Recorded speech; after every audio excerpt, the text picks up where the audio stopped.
toka mpaka alwasa mpaka people's ear koba otandikirako ko ekutuli abantu na Uganda naye ng'eringa mmaama yawo olutambula omaka nakopo k'abaana abato akati bamuwadde n'awaadi ey'amatu oluvanyuma lw'okuva olw'okumala wiiki namba nga tuli ku matu amatu gatandise ovaamu ebibala ekisooka Kwefu yafunye awaadi yasoze mu bulamu bwe y'amatu awaadi eriko n'amatu era otumaye tukopo ba baby to batandikira ko so era nga bagamba a token of appreciation to Dr. Kwefu for being the people's ear. Amatu ako gakoze ebintu binyo gawuliriza olutalo ADF olw'Ekongo ye yaluwulira bwaluwulira n'ategeeza nafa ba intelligence nti Ekongo batulumba kijja bagenda otuuka Ekongo ng'abayeekera abali ebazibu tobala era pakana kati bakyaliyo ekikweko tukyagenda mu maaso matu ga Kwefu Kwefu ye yawuliza nti je nkuba tegenda kutonnya wagirabyeko yakiwulidde nti abentebeza budde amuwa omulimu era akola nabo meteorological akola nayo lw'amatu so amasaati gatandise okufuluma basebo ne banyabo boyagala okufuna ku saati y'okutu kaseera ka Kwefu kutandika kunoga sente kwenogera sente mu matu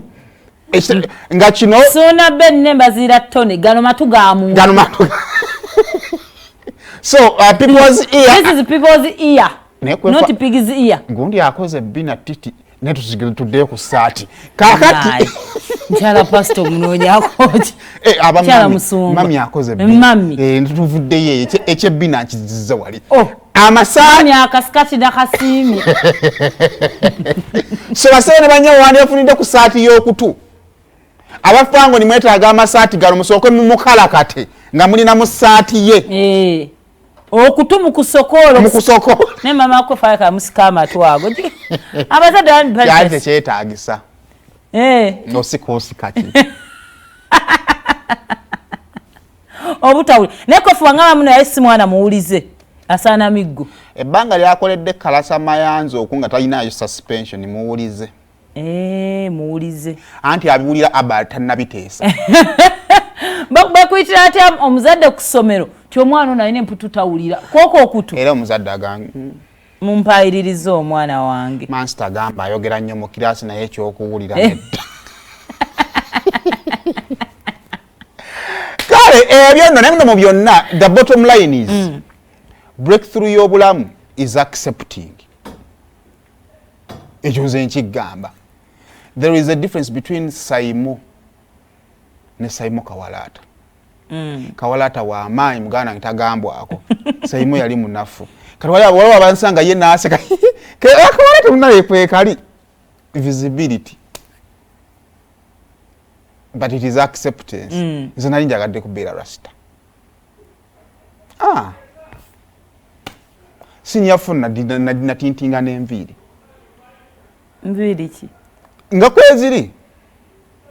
totanga kunsinikirako binyongo tuniyabo togwanzaala nze tuddamu kumanyira eyo hafi nze nkuviira omaze na weeks bbiri toliwo nange ensolo zikulekera bwoba onoonyanga bosinikira nzondekanga katuwadde onnetunuliza biki ebyo ebyekisiru nti rasta Saimo kati kinnumyemu ekyo naawe nedda kati tokyamuno it is coming mama kiranga kiinayo kaana omubatiza nti anaaba n'ekiwalaata omulabira bwano so nani nali mbaddeko n'enviiri sinyafo nga njoga kandayo ebifaananyi byo sibirina wano lwakuba ne kooti gye nali nyambadde nabitunuddemu naye yali yabuja fala nnyo bannaye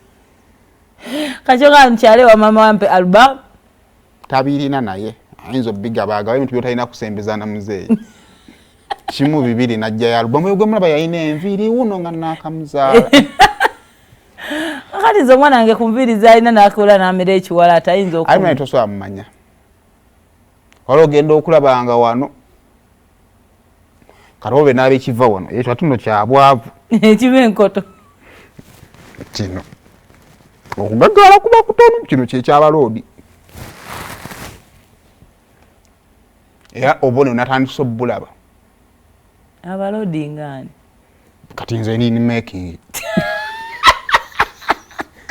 afi tonsinikirako binnyo tugende ne kulwasa wamma